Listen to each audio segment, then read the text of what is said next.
Assalamualaikum warahmatullahi wabarakatuh. Shalom, Om Swastiastu, Namo Buddhaya, salam kebajikan.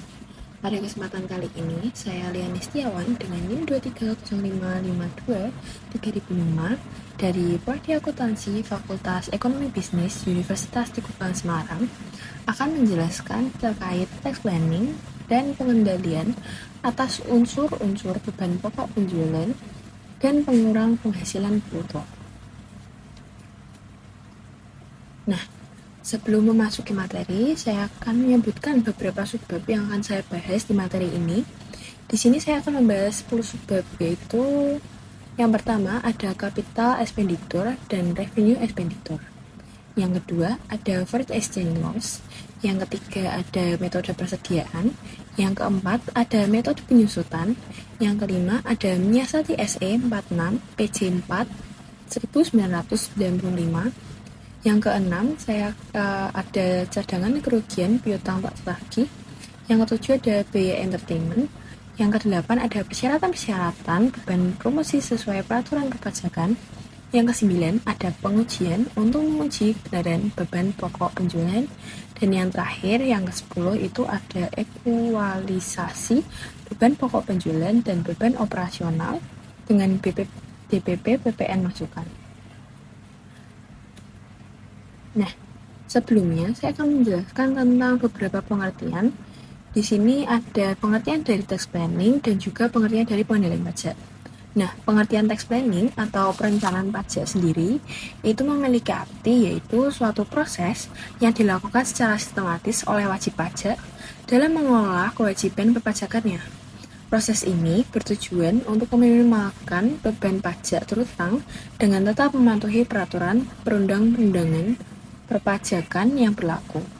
Nah, tax planning tidak dimaksudkan untuk menghindari pajak secara ilegal, melainkan perencanaan pajak memanfaatkan peluang yang sah yang disediakan oleh ketentuan perpajakan.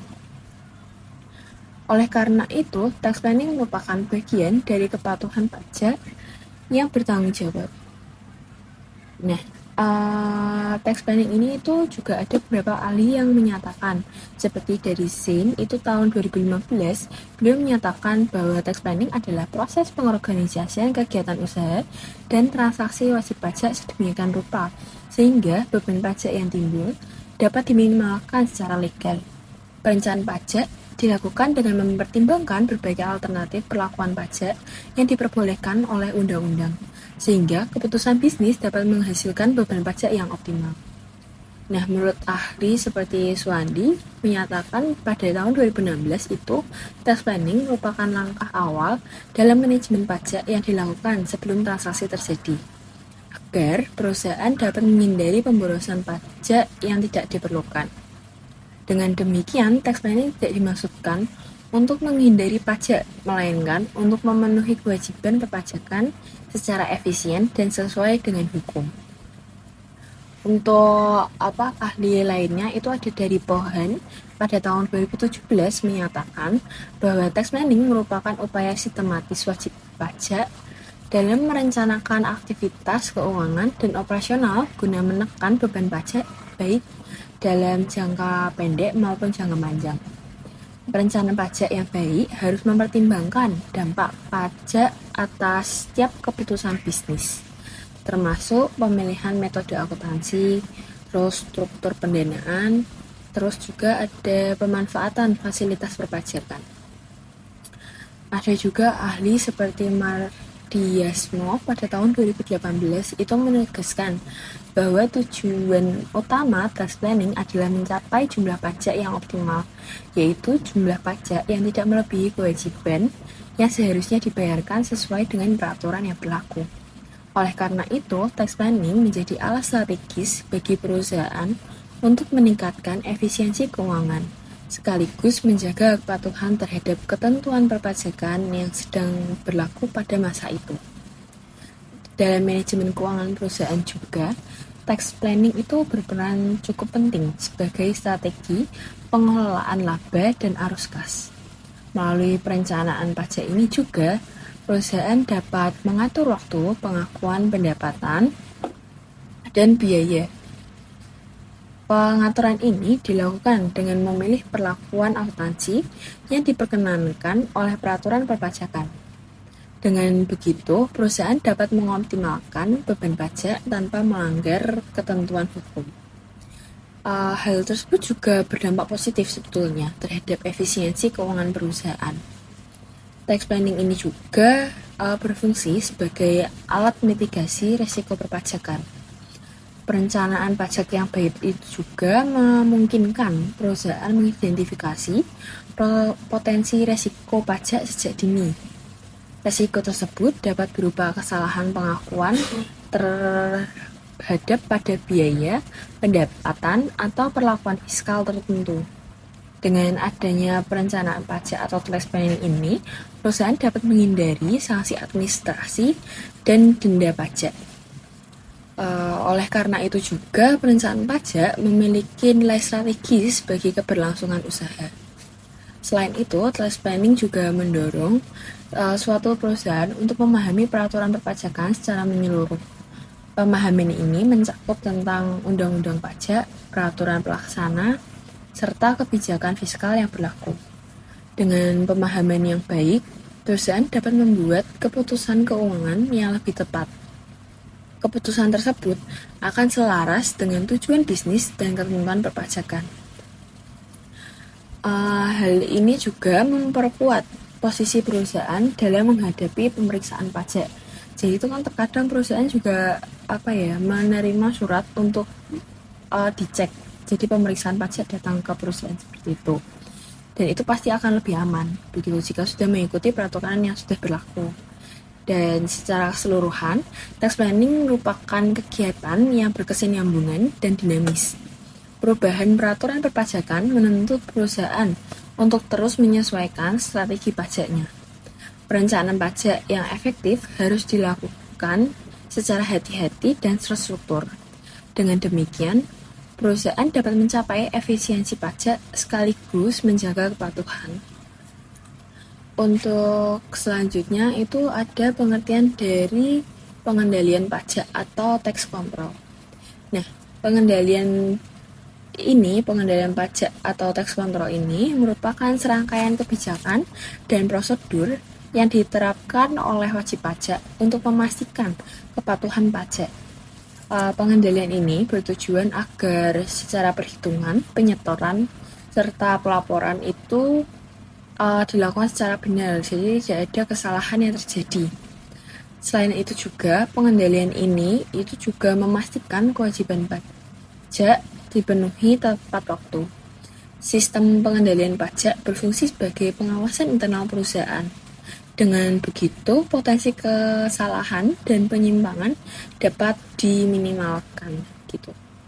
Nah, menurut beberapa ahli seperti Pohan, itu pada 2017 beliau mendefinisikan tax control atau pengendalian pajak ini sebagai proses pengawasan terhadap perhitungan, pembayaran, dan pelaporan pajak agar sesuai dengan rencana pajak yang telah ditetapkan. Nah, pengendalian pajak bertujuan juga untuk menjaga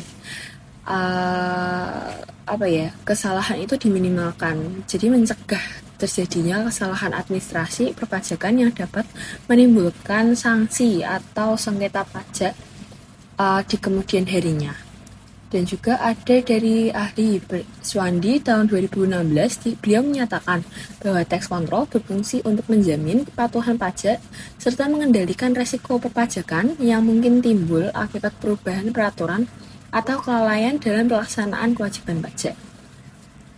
Ada juga dari Sein pada tahun 2015 menambahkan bahwa tax control merupakan bagian dari sistem pengendalian internal perusahaan yang meliputi dari pengawasan, pencatatan transaksi, dokumentasi perpajakan, serta evaluasi kepatuhan pajak secara berkala.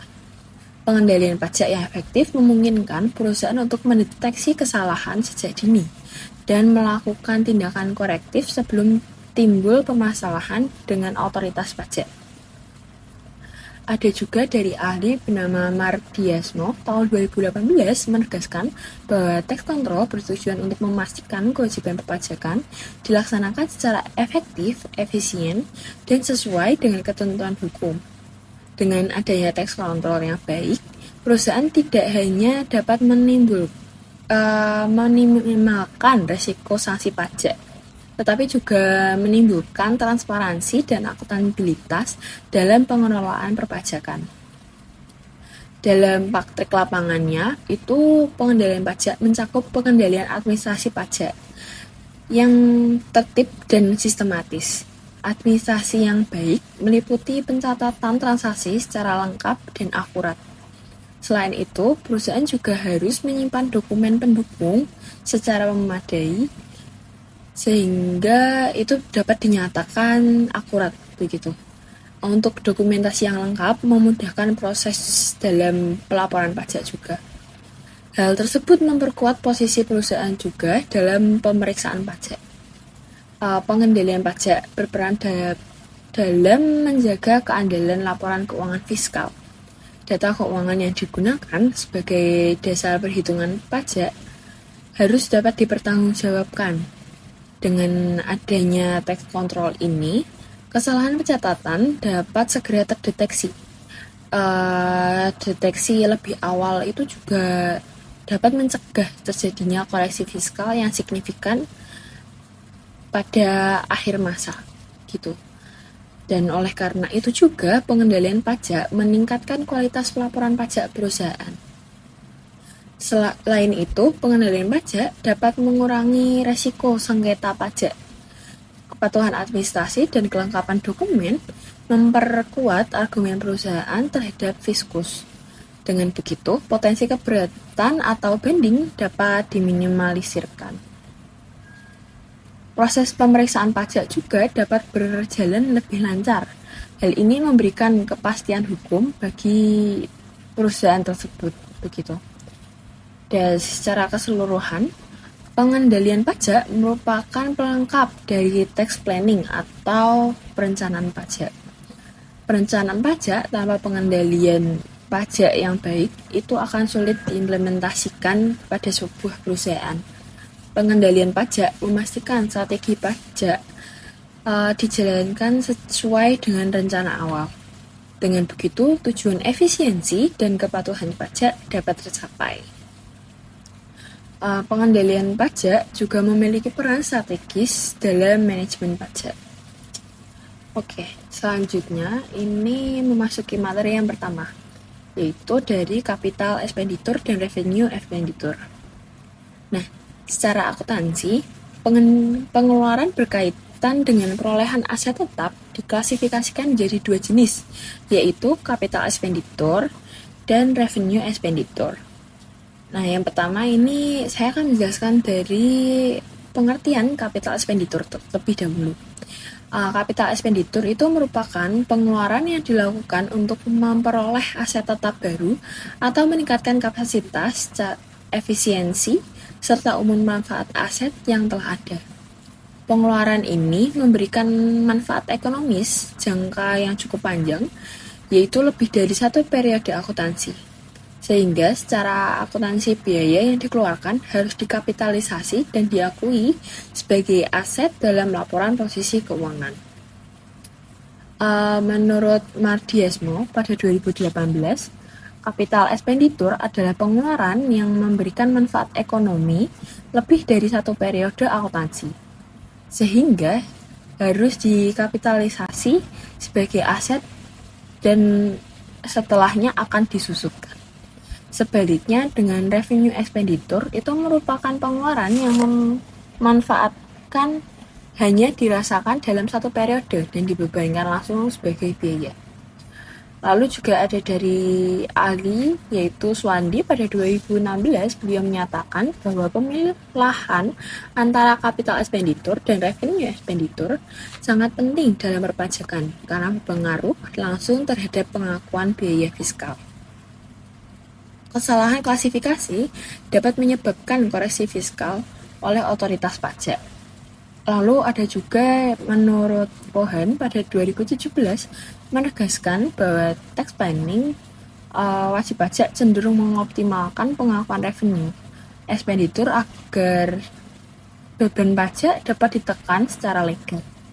Oleh karena itu, pengelompokan pengeluaran harus dilakukan secara hati-hati, sesuai substansi ekonominya. Perlakuan akuntansi atas capital expenditure dilakukan dengan mencatat seluruh biaya yang dikeluarkan sebagai nilai perolehan aset tetap. Selanjutnya, biaya tersebut dialokasikan secara sistematis selama masa manfaat aset melalui penyusutan ataupun melalui amortisasi. Pendekatan ini mencerminkan prinsip matching, yaitu pencocokan antara biaya dengan manfaat ekonomi yang dihasilkan oleh aset tersebut selama masa penggunaannya.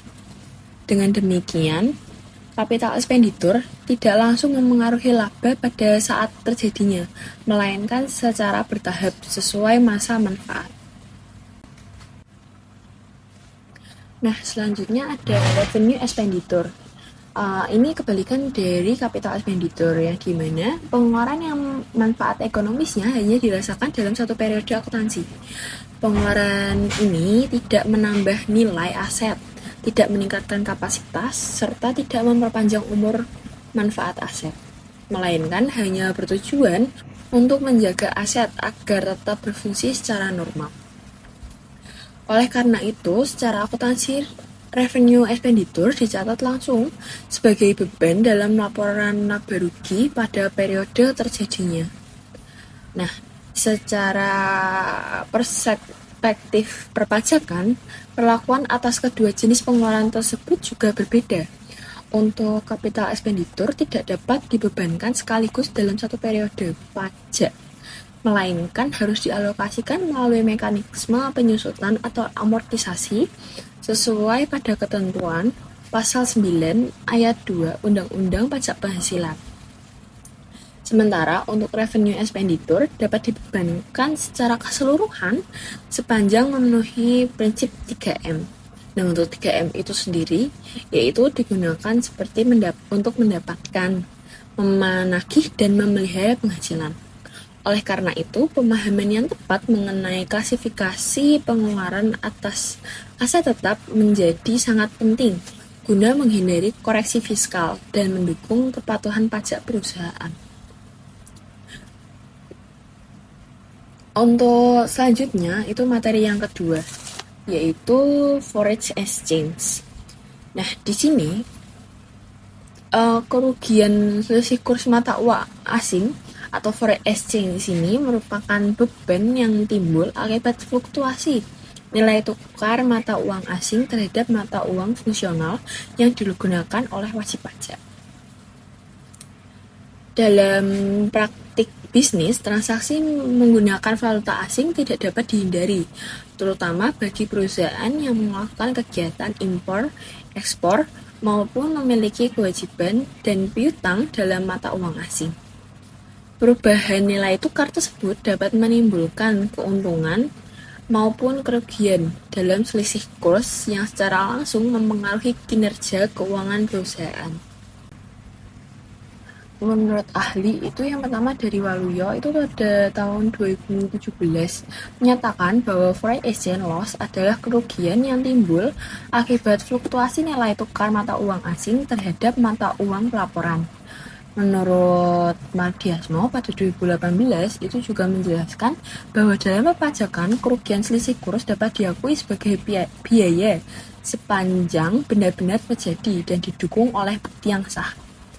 Lalu juga ada dari Swandi pada tahun 2016, beliau menambahkan bahwa kerugian selisih kurs yang belum direalisasi berpotensi menjadi objek koreksi fiskal apabila tidak memenuhi ketentuan perpajakan. Oleh karena itu, perusahaan perlu melakukan pengendalian pajak yang ketat atas transaksi valuta asing. Pengakuan foreign exchange loss juga yang tepat dapat membantu efisiensi pajak tanpa melanggar aturan yang berlaku. Gitu. Dari sudut pandang perpajakan, kerugian selisih kurs diakui sebagai biaya yang dapat dikurangkan dalam penghasilan bruto. Dalam ketentuan yang diatur pada Pasal 6 Ayat 1 huruf E Undang-Undang Pajak Penghasilan yang menyatakan bahwa kerugian akibat selisih kurs mata uang asing merupakan beban yang boleh dibebankan. Pengaturan tersebut diperjelas melalui Surat Edaran Direktur Jenderal Pajak Nomor SE03 PK 31 1997 yang memberikan pedoman teknis mengenai waktu pengakuan dan pembebanan kerugian selisih kurs bagi wajib pajak. Waktu pembebanan kerugian selisih kurs ditentukan juga berdasarkan sistem pembukuan yang dianut oleh wajib pajak dan harus diterapkan secara taat asas. Apabila wajib pajak menggunakan sistem pembukuan dengan kurs tetap atau kurs historis, maka pembebanan kerugian selisih kurs dilakukan pada saat terjadinya realisasi transaksi atas mata uang asing tersebut. Sebaliknya, apabila wajib pajak menggunakan sistem pembukuan berdasarkan kurs tengah Bank Indonesia atau kurs yang berlaku sebenarnya pada akhir tahun, maka pembebanan kerugian selisih kurs dilakukan pada setiap akhir periode pembukuan berdasarkan kurs tersebut. Konsistensi dalam penerapan metode pembukuan menjadi aspek yang sangat penting bagi pengakuan kerugian selisih kurs mata uang asing. Ketidakkonsistenan dalam penggunaan metode dapat menimbulkan perbedaan pengakuan beban yang berpotensi menyebabkan koreksi fiskal pada saat pemeriksaan pajak. Oleh karena itu, dalam konteks manajemen dan perencanaan pajak, wajib pajak perlu memilih dan menerapkan metode pembukuan yang sesuai secara konsisten agar stabilitas laba terjaga serta kepatuhan terhadap ketentuan perpajakan tetap terpenuhi. Nah, materi yang ketiga itu ada metode persediaan. Menurut Undang-Undang Pajak Penghasilan Pasal 10 ayat 6, wajib pajak diberikan pilihan metode dalam menilai persediaan barang dan pemakaian persediaan untuk menghitung harga pokok penjualan. Metode yang diperkenankan terdiri atas yang pertama itu ada first in first out atau FIFO dan metode rata-rata tertimbang atau weighted average, lebih dikenal juga sebagai average gitu. Metode FIFO itu mengasumsikan bahwa persediaan yang diperoleh lebih awal akan dijual atau digunakan terlebih dahulu. Sedangkan untuk metode average menilai persediaan dengan cara merata-ratakan biaya per unit dari seluruh persediaan yang tersedia. Menurut Ikatan Akuntansi Indonesia atau IAI, metode penilaian persediaan yang diperbolehkan adalah FIFO dan metode average. Menurut ahli itu juga ada, seperti Suwandi pada 2016 menyatakan bahwa pemilihan metode persediaan memiliki dampak signifikan terhadap harga pokok penjualan dan laba kena pajak. Menurut ahli juga ada lagi dari Pohan 2017 menjelaskan bahwa dalam kondisi harga naik, metode FIFO cenderung menghasilkan laba lebih tinggi sehingga pajak terutang meningkat. Sebaliknya dengan metode average dapat menghasilkan beban pajak yang lebih stabil. Oleh karena itu, pemilihan metode persediaan merupakan bagian strategis dari tax planning yang harus konsisten dan sesuai ketentuan fiskal. Untuk penilaian persediaan memiliki peranan yang sangat penting dalam penentuan harga pokok penjualan dan laba perusahaan. Nilai persediaan yang digunakan akan memengaruhi besarnya beban yang diakui dalam laporan laba rugi, serta nilai persediaan akhir yang disajikan dalam laporan posisi keuangan. Oleh karena itu, pemilihan metode penilaian persediaan itu harus dilakukan secara cermat karena berdampak langsung terhadap kinerja keuangan perusahaan. Masing-masing metode penilaian persediaan memiliki kelebihan dan kelemahan. Dalam kondisi harga barang yang cenderung meningkat, metode FIFO umumnya menghasilkan harga pokok penjualan yang lebih rendah, sehingga laba perusahaan menjadi terkesan lebih tinggi, yang pada akhirnya berdampak pada peningkatan pajak terutang. Dan untuk metode average, itu cenderung menghasilkan laba yang lebih stabil karena fluktuasi harga dialokasikan secara merata ke seluruh persediaan, sehingga dapat mengurangi volatilitas laba dari periode ke periode. Dalam konteks perpajakan, setelah wajib pajak memilih salah satu metode penilaian persediaan, metode tersebut harus diterapkan secara konsisten dari periode ke periode. Perubahan metode penilaian persediaan tidak dapat dilakukan secara sepihak dan hanya diperbolehkan dengan persediaan Direktorat Jenderal Pajak. Ketentuan konsistensi ini bertujuan untuk menjaga kewajaran pelaporan keuangan serta mencegah praktik penghindaran pajak melalui manipulasi metode penilaian persediaan. Gitu. Nah, di sini saya itu ada memberikan contohnya. Ada data perusahaan XYZ pada bulan Maret 2025 itu saldo awal kas sebesar 10 juta. Lalu untuk saldo awal laba ditahan itu ada 15.400.000. Lalu untuk saldo awal persediaan itu ada 5.000 unit dengan harga per unitnya 3.250 sehingga totalnya menjadi 16.250.000.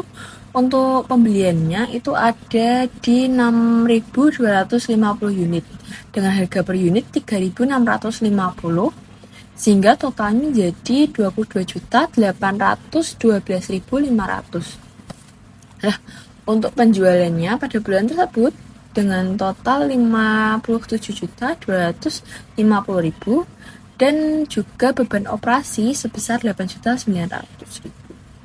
Lalu untuk pajaknya sendiri itu ada 40%. Lalu yang pertama ini saya akan menjelaskan dari metode FIFO terlebih dahulu. Metode FIFO ini mengasumsikan tadi itu yang sudah saya jelaskan, itu persediaan yang pertama dibeli adalah persediaan yang pertama dijual, begitu. Perhitungan FIFO pada slide PPT ini penjualan sebesar 5.725 unit yang tadi dalam rupiah yaitu 57.250.000. Nah, untuk barang yang dikeluarkan itu dari saldo awal persediaan yaitu 5.000 unit dengan HPP sebesar 16.250.000. Lalu ditambahkan dengan pembelian pada awal itu ada 725 unit sehingga DPP-nya sebesar 2.646.250. Nah, untuk HPP total penjualan dengan metode FIFO ini itu sebesar 18.896.250. Karena harga lama lebih murah, maka HPP FIFO lebih rendah. Nah, untuk penjelasan selanjutnya itu tentang metode average. Nah, metode ini itu merata-ratakan harga pokok seluruh unit, begitu. Jadi untuk perhitungannya sendiri, total unit sebesar 5.000 unit dan yang dijualkan itu 725 unit. Tetapi kan harus merata-ratakan terlebih dahulu sehingga ditambahkan dengan pembeliannya itu 6.250 menjadi stok seluruhnya 11.250 unit dengan total persediaan menjadi 39.062.500. Nah, untuk per unitnya itu tinggal dibagikan saja 39 juta sekian tersebut dibagikan 11.250 menjadi per unitnya 3.472. Nah, untuk HPP metode average-nya itu tinggal dikalikan unit yang terjual 5.725 dikalikan HPP rata-rata per unit yaitu 3.472. Totalnya menjadi 19.878.472. HPP metode average ini memang lebih tinggi dibandingkan FIFO gitu karena kestabilan fluktuasi yang disamaratakan. Nah, untuk selanjutnya ini ada perbandingan laporan laba ruginya. Berdasarkan tabel perbandingan, penjualannya itu tetap sama ya di 57.250.000. Lalu untuk HPP-nya, FIFO itu di 18.896.250 dan untuk average itu di 19.878.472. Nah, untuk margin labanya otomatis Vivo lebih tinggi karena HPP-nya lebih rendah dan average itu lebih kecil karena HPP-nya lebih besar gitu. Dan untuk dampak terhadap laba dan pajak itu laba sebelum pajak Vivo itu sebesar 29.453.750 dan untuk average itu laba sebelum pajak sebesar 28.471.528 karena laba Vivo lebih tinggi sehingga beban pajak Vivo pun juga akan lebih besar. Laba bersih Vivo lebih tinggi dibandingkan average gitu. Untuk analisis kesimpulan analisisnya itu Vivo labanya akan lebih besar, tapi juga pajaknya juga akan lebih besar. Untuk average laba lebih kecil, pajak juga pun akan lebih kecil. Nah, untuk metode average sendiri itu sering digunakan untuk efisiensi pajak saat harga cenderung naik gitu. Dan untuk Vivo itu cocok untuk meningkatkan kinerja laba laporan keuangan. Kesimpulan lainnya itu perbedaan metode persediaan tidak mengaruhi arus kas, melainkan untuk memengaruhi laba dan pajak. Selanjutnya itu ada membahas materi yang keempat ya, membahas tentang metode penyusutan. Nah, penyusutan merupakan proses alokasi biaya perolehan aset tetap secara sistematis selama masa manfaatnya. Dalam ketentuan perpajakan Indonesia, Undang-Undang Pajak menghasilkan Undang-Undang Pajak Penghasilan pasal 11 hanya mengizinkan dua metode penyusutan, yaitu metode garis lurus dan metode saldo menurun. Khusus untuk aset tetap berupa bangunan, peraturan perpajakan secara tegas membatasi penggunaan metode penyusutan hanya dengan metode garis lurus, tanpa adanya pilihan metode lain. Ada menurut ahli juga dari Mardiasmo pada 2018, penyusutan adalah alokasi biaya perolehan aset tetap selama masa manfaatnya. Lalu ada dari Swandi pada 2016 menyatakan bahwa pemilihan metode penyusutan berpengaruh terhadap besarnya beban fiskal setiap tahun.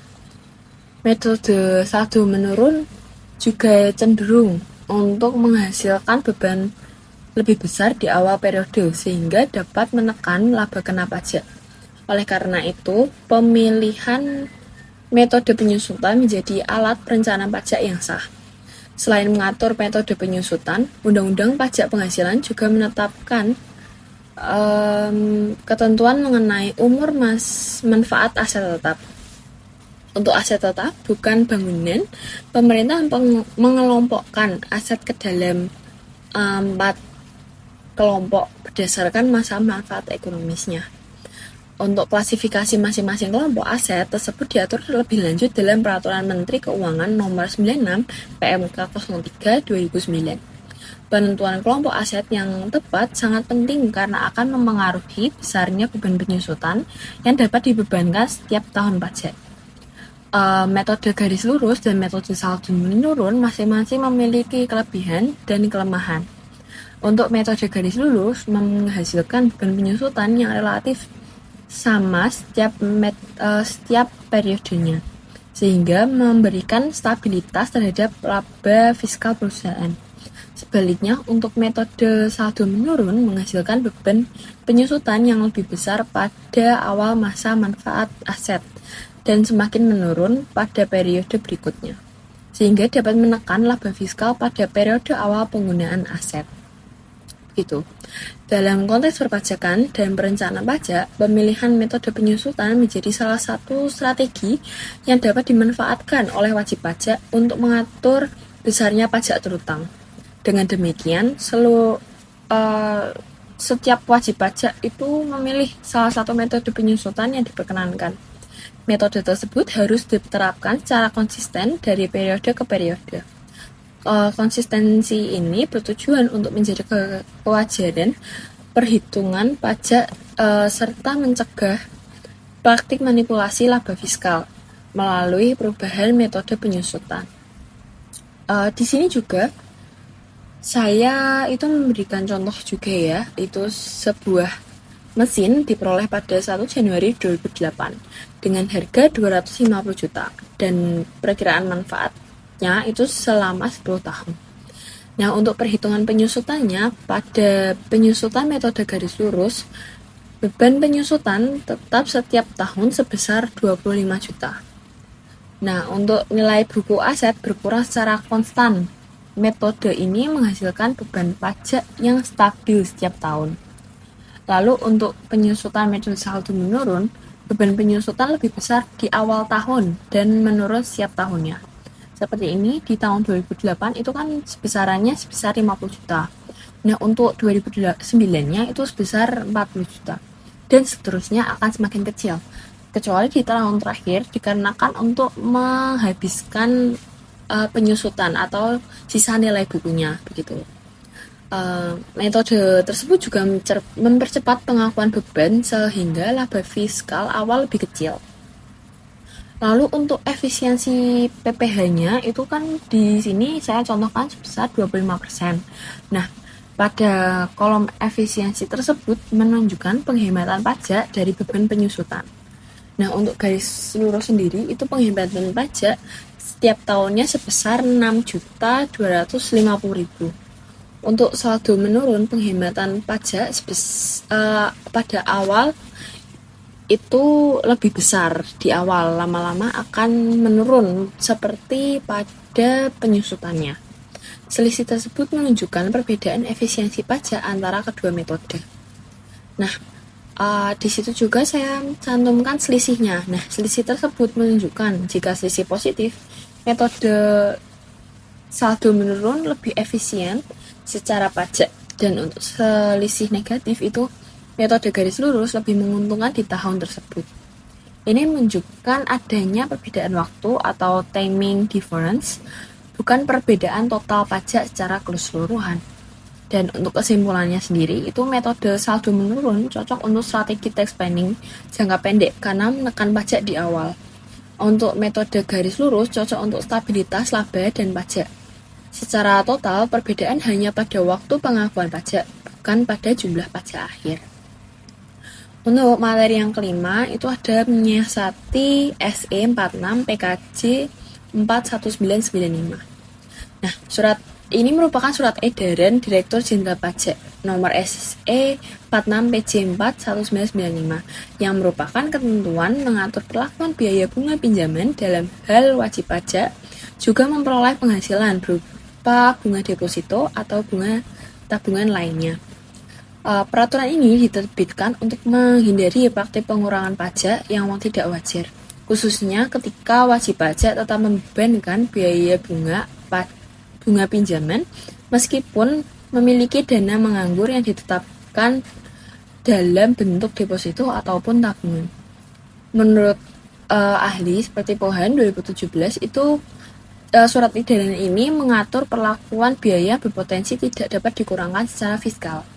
Lalu juga untuk menurut Swandi pada 2016 itu menjelaskan bahwa menyiasati ketentuan ini bukan berarti menghindari pajak, tetapi memastikan bahwa biaya yang diklaim itu memenuhi syarat formal dan material.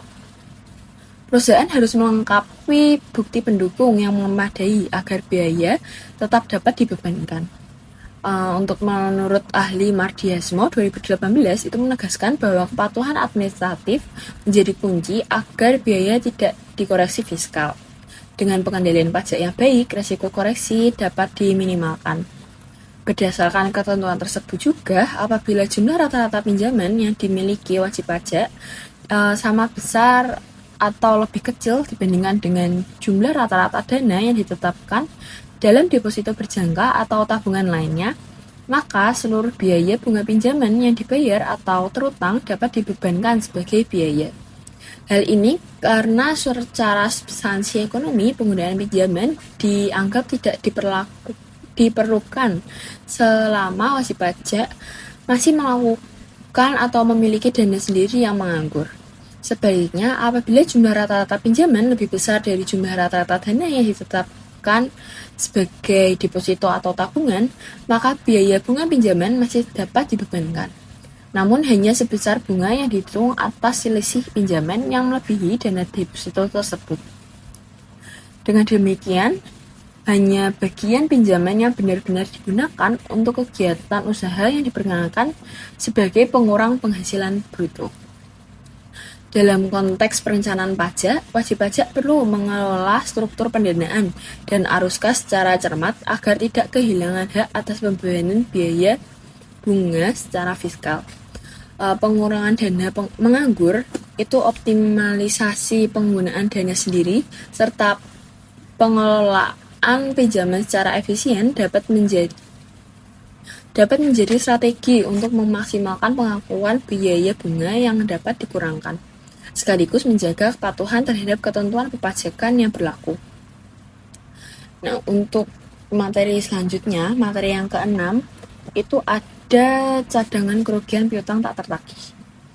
Pada pasal 9 ayat 1 C Undang-Undang Pajak Penghasilan pada prinsipnya menyatakan bahwa pembentukan atau pemupukan dana cadangan tidak dapat dikurangkan dari penghasilan bruto. Ketentuan ini dimaksudkan untuk mencegah pengurangan penghasilan kena pajak secara tidak wajar melalui pembentukan cadangan yang bersifat estimasi.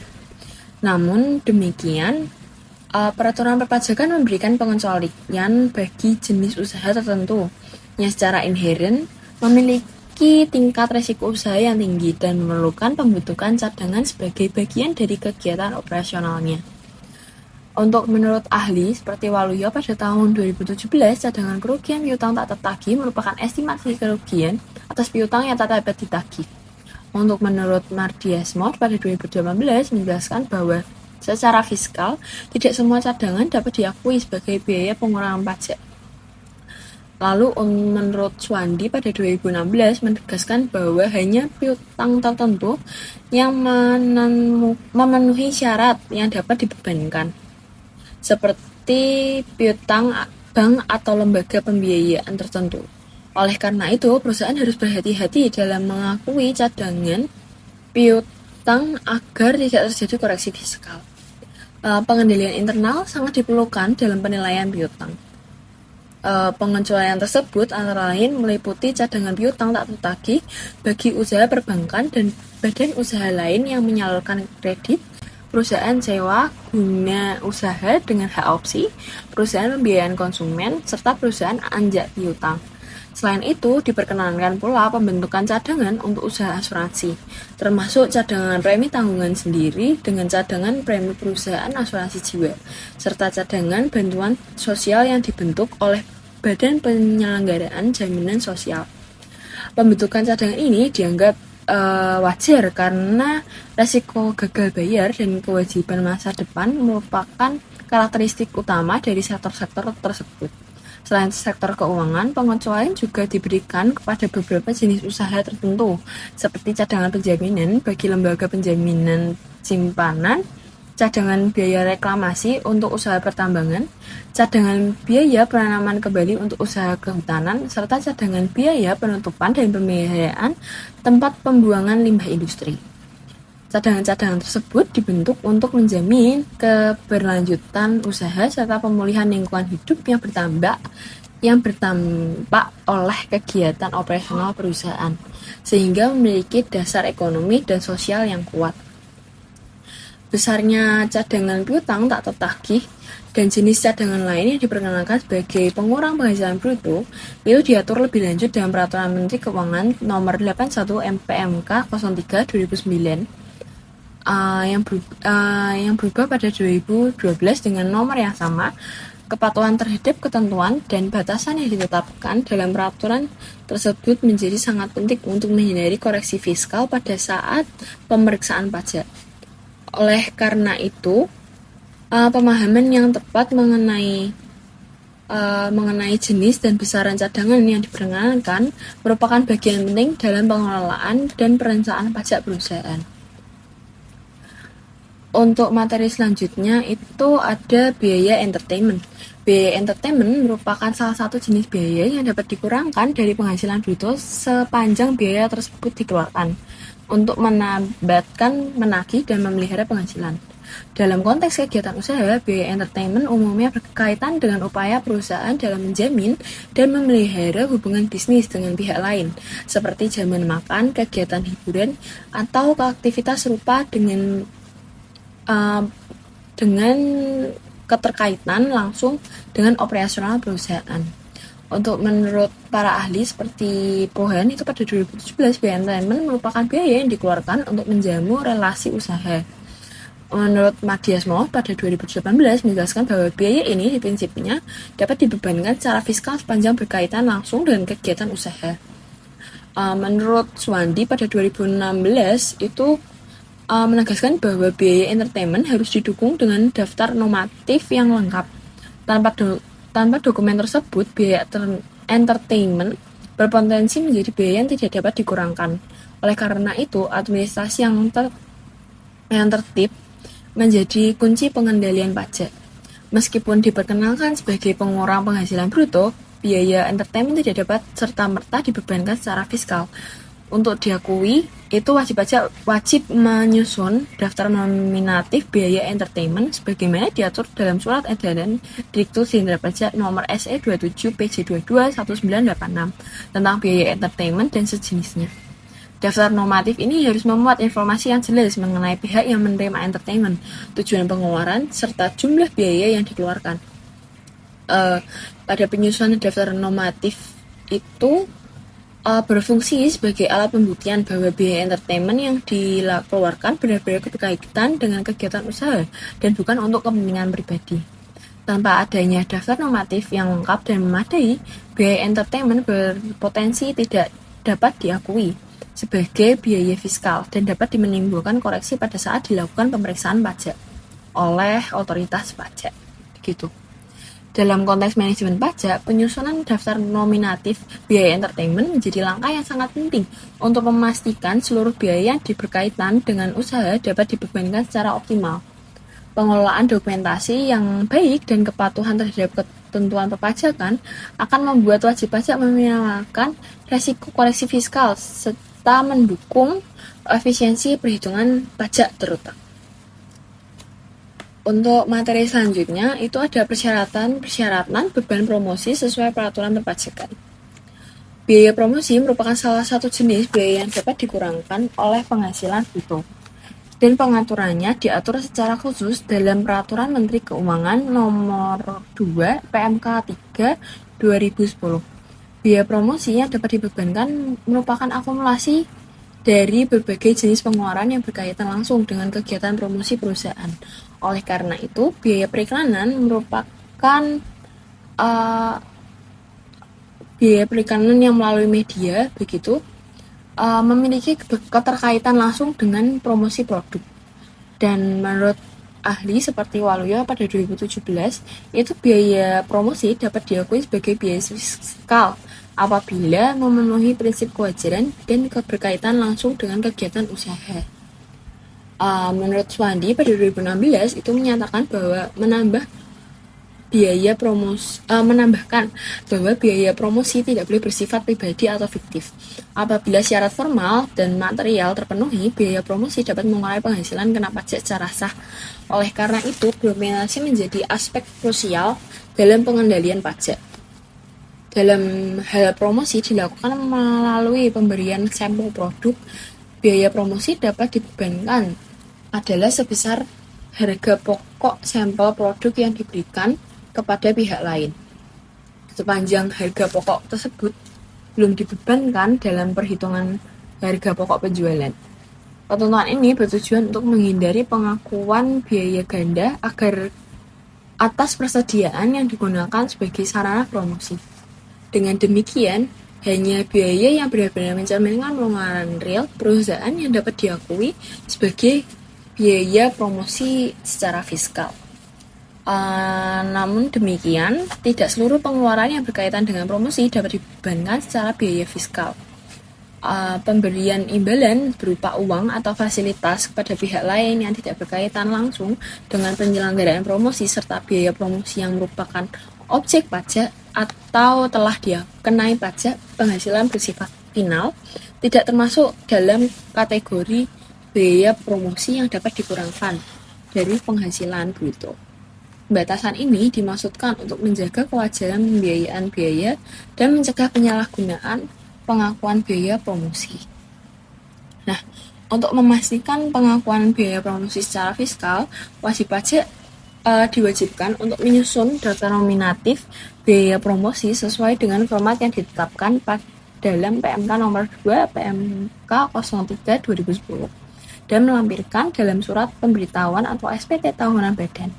Penyusunan daftar nominatif ini berfungsi sebagai alat pembuktian bahwa biaya promosinya dibebankan benar-benar berkaitan dengan kegiatan usaha, serta memudahkan proses pemeriksaan oleh otoritas pajak.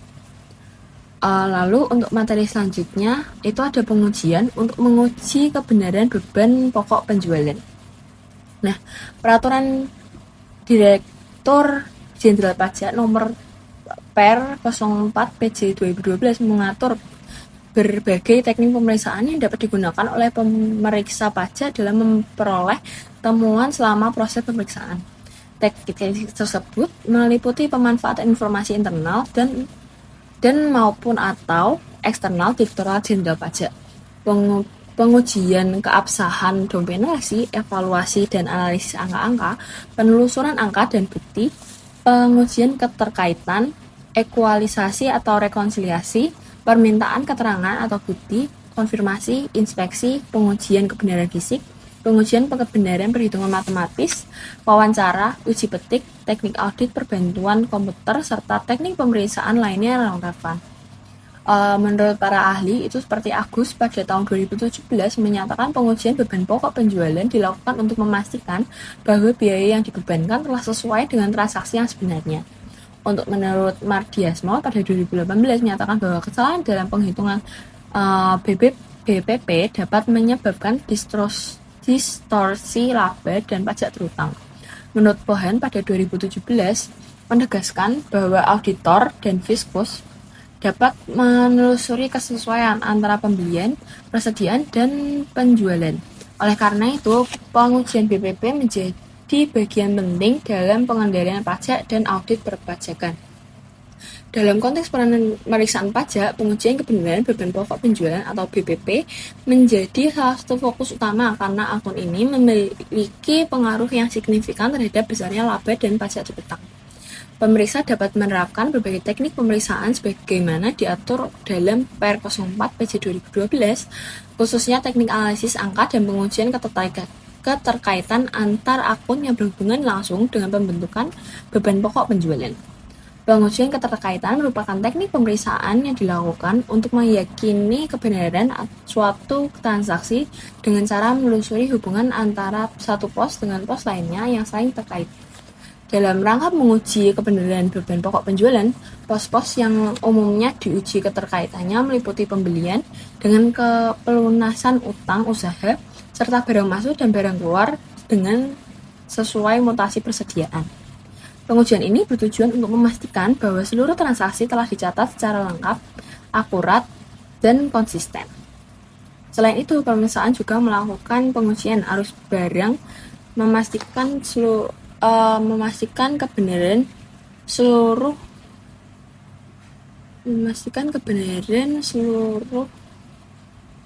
unit barang yang masuk dan keluar dari gudang. Pengujian ini itu juga dilakukan dalam mempertimbangkan berbagai kondisi yang mempengaruhi mutasi persediaan seperti pemakaian sendiri, barang rusak, pemberian sampel barang gratis, retur pembelian, serta barang dalam pengiriman. Dengan pengujian ini, pemeriksa dapat menilai apakah mutasi persediaan telah mencerminkan kondisi yang sebenarnya.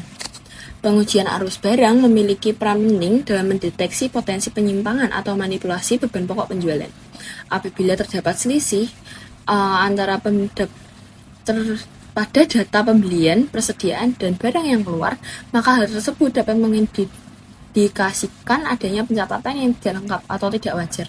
Oleh karena itu, pengujian ini sering dikombinasikan dengan teknik lain seperti penelusuran dokumen, konfirmasi, serta berbantuan komputer untuk meningkatkan tingkat keyakinan pemeriksa.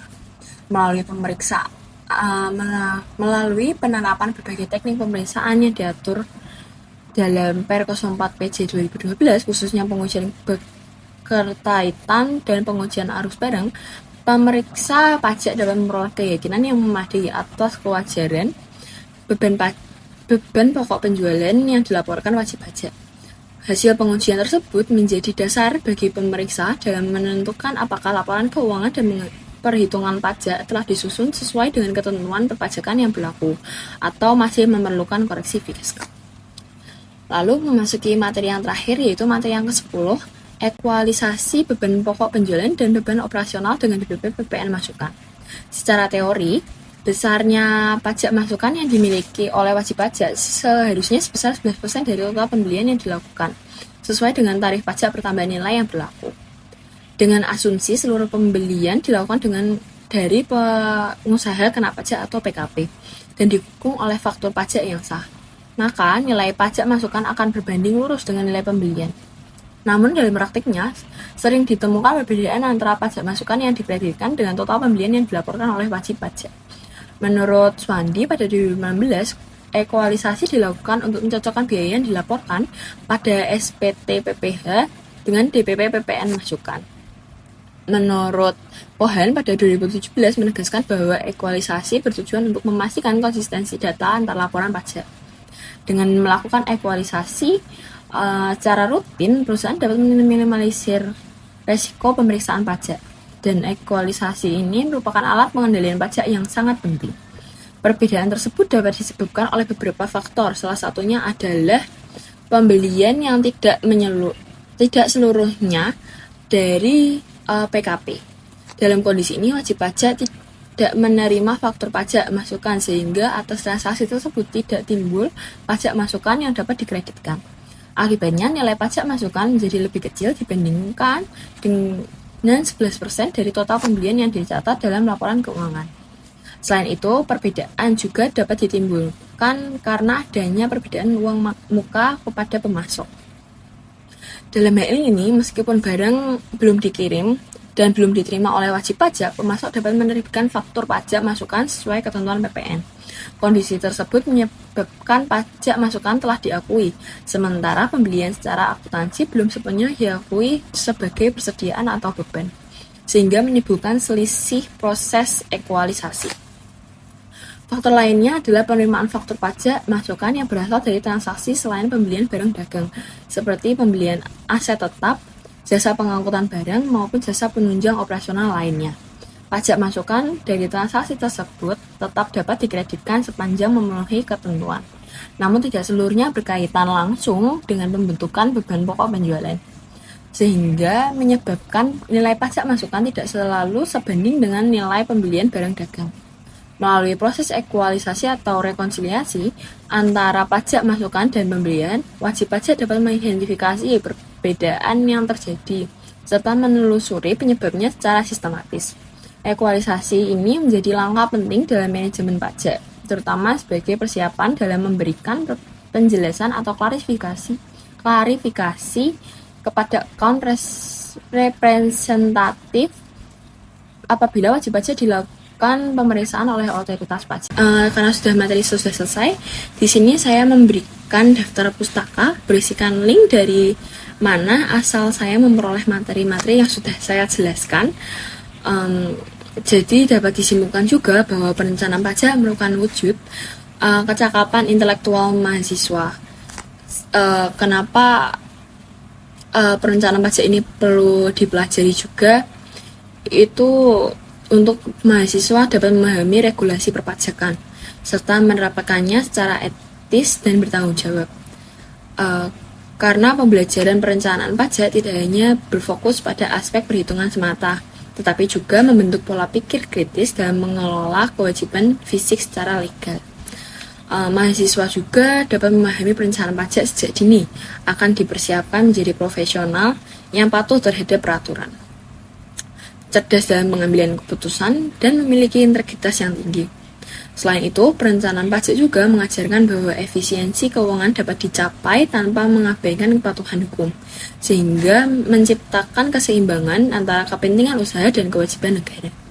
Melalui proses pembelajaran ini juga, mahasiswa dilatih untuk berpikir strategis dalam menghadapi dinamika dunia usaha dan perpajakan yang terus-terusan berkembang setiap tahunnya. Oleh karena itu, pemahaman perencanaan pajak yang baik menjadi bekal akademik dan praktis dalam menciptakan keputusan bisnis yang berkelanjutan dan berorientasi pada keberlanjutannya.